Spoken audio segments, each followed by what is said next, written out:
Hello, good afternoon. This is a practice dissertation defense for Aspen University.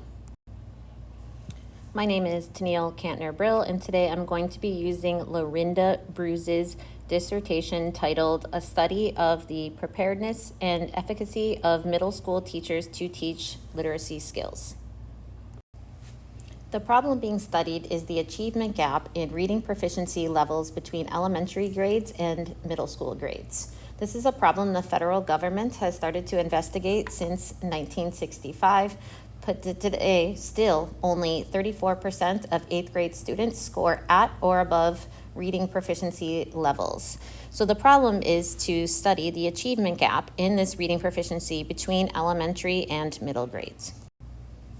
The significance of this study is that upper elementary and beyond students would benefit from this research if teachers were provided the professional development needed to infuse literacy strategies into their instruction. Teachers would also benefit by having students who have an increased ability to comprehend complex reading passages.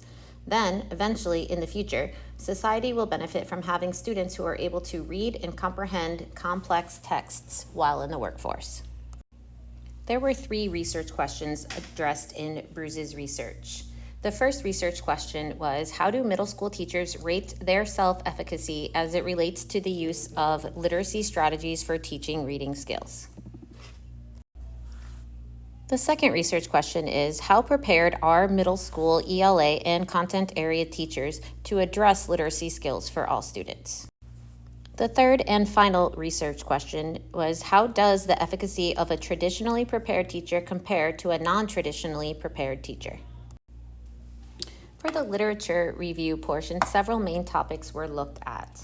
The first being that adolescent literacy continues to be a nationwide concern as students move from learning to read to reading to learn. This requires new skills for students to successfully be able to read and comprehend what is more complex text. The literature suggests that direct instruction is no longer enough for today's students. Instead, these students need the implementation of specific literacy strategies, student reading skills, and the ability to access new content knowledge will then increase. However, teachers are often reluctant to move away from direct instruction that allows them to cover the required curriculum due to the pressures of high-stake testing, especially in high-poverty schools. The research revealed that as we continue to show high rates of teacher attrition, new teachers are hired to work in high-poverty and low-performing schools in disproportionate numbers. With fewer students entering traditional teacher education programs, novice teachers are being hired with alternative certifications. These teachers often lack student teaching experience and experience working with diverse student bodies. This often leads to new teachers being hired that have gained certification through alternative methods. To combat this issue, relevant and ongoing professional development will be essential to ensure that our students are being taught by effective teachers. This study used a mixed methods design to identify teacher perceptions of their ability and willingness to use literacy strategies to improve the literacy skills of students in both ELA and content area classes, as well as how teacher certification and other school factors could impact literacy skills. For the quantitative data, a survey was administered. The survey measured the self-efficacy of teachers as it relates to literacy instruction. To generate the qualitative data, focus groups were composed of leadership teams, and then they were asked to create and provide comments and discussion concerning at-risk students and their teachers. This blending of quantitative and qualitative data is what qualifies this research as a mixed methods approach. A survey was used to collect qualitative data that was then analyzed by first tabulating the data for each question. Scores were then assigned to each question based on their response using a Likert scoring system. Then, the data was all compiled into a spreadsheet. Next, an online statistical system, SPSS, was used by a computer program for analysis. A Pearson correlation test was used to compare the self-efficacy levels of teachers, and an independent t-test was also used to determine a level of significance between the self-efficacy levels of teachers based on their certification pathway. Data was then displayed through tables with a detailed explanation of results. Qualitative data was also collected through the recordings of 4 focus group discussions. These meetings were recorded, and then a qualitative computer program called Trint was used to code and identify themes. Finally, after all the data collection was done, it was triangulated to answer the 3 research questions. Data were collected from the survey and analyzed using a Pearson correlation coefficient test to determine the strength of relationship between self-efficacy scores and teacher licensure using survey questions directly related to teaching literacy strategies. A moderate relationship was found between the 2 variables, but no significant correlation can be made between self-efficacy scores and teacher licensure. An independent t-test was calculated to compare the mean self-efficacy score of traditionally prepared teachers to alternatively prepared teachers. Based on the mean, alternatively prepared teachers had a significantly higher self-efficacy score related to teaching literacy.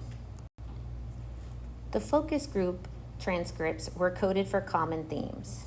Overall, the focus group participants stated that content area teachers do not view themselves as literacy teachers and do not have the skills to do so.